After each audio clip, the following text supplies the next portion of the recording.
आसमान में घने और काले बादल छाए हुए थे। निया अपनी कार को ड्राइववे में खड़ी कर रही थी। मुझे समझ में नहीं आता कि दुकानें इतनी भीड़ से क्यों भरी रहती हैं। 15 मिनट तक लाइन में खड़ा रहना पड़ा।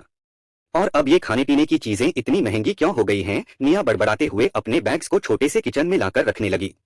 जैसे ही उसने अपनी जैकेट उतारी और उसे सोफे पर फेंका, वह सामान रखने में लगी हुई थी, तभी अचानक उसे एहसास हुआ कि उसने अपनी कार का ट्रंक खुला छोड़ दिया था। ओह नहीं, उसने कहा। अब फिर से बाहर जाने का मन नहीं था, लेकिन उसे ऐसा करना पड़ा। निया जल्दी से बाहर दौड़ी। ठंडी हवा उसके नंगे हाथों को छूने लगी। जैसे ही वह ट्रंक को बंद करने के लिए बढ़ी, अचानक एक ठंडी हाथ ने उसके मुंह पर कसकर दबाव डाला। चिल्लाओ मत, एक गहरी आवाज ने उसे कहा। उसका दिल तेजी से धड़कने लगा और वह डर से जड़ हो गई। वह नहीं जानती थी कि क्या करे। फिर अचानक उसकी नसों में ताकत आई और उसने अपना सिर पीछे फेंककर उस आदमी की नाक पर जोर से मारा। उसकी नाक टूटने की आवाज साफ सुनाई दी।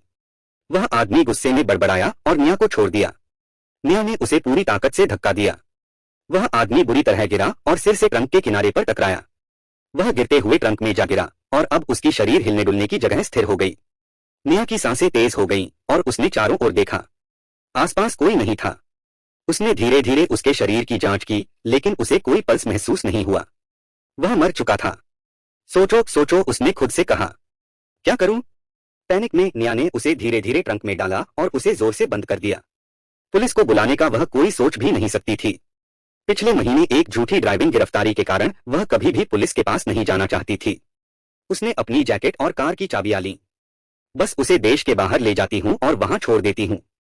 यह आत्मरक्षा था, यह एक दुर्घटना थी।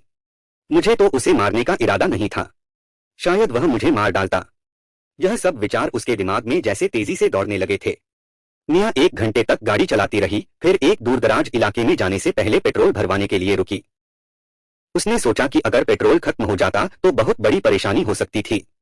उसके हाथ पसीने से भीग रहे थे और वह बहुत घबराई हुई महसूस कर रही थी। एक बार पेट्रोल भरवाने के बाद निया जल्दी से अपनी कार में बैठ गई। जैसे ही उसने इंजन चालू किया, अचानक एक जवान आदमी, जिसकी आंखें काली और गहरी थीं और सिर पर एक टोपी थी, पास की सीट पर कूदकर बैठ गया और चिल्लाया, चलो चलो।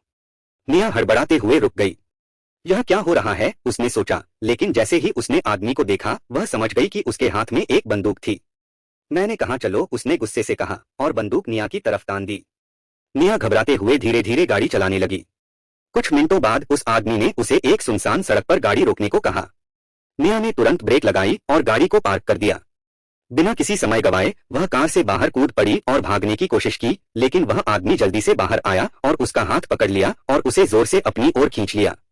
निया ने उसे जितना हो सके मारा, लेकिन वह जैसे कुछ महसूस ही नहीं कर रहा था।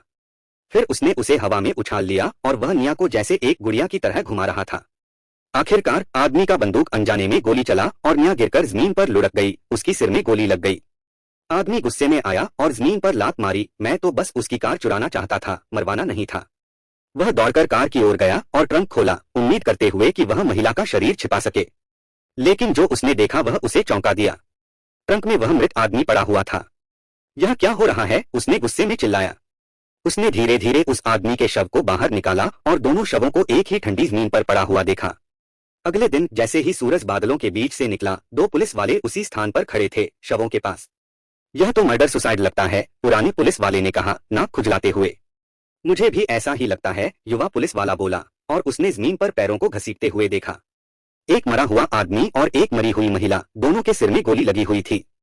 कार पास में खड़ी थी, उसका दरवाजा और ट्रंक खुला हुआ था और महिला की हाथ में कार की चाबी थी। वहां और कोई नहीं था। यह तो लगता है जैसे कोई प्रेमी जोड़ा आपस में झगड़कर ऐसा कर बैठे, युवा पुलिस वाला बोला।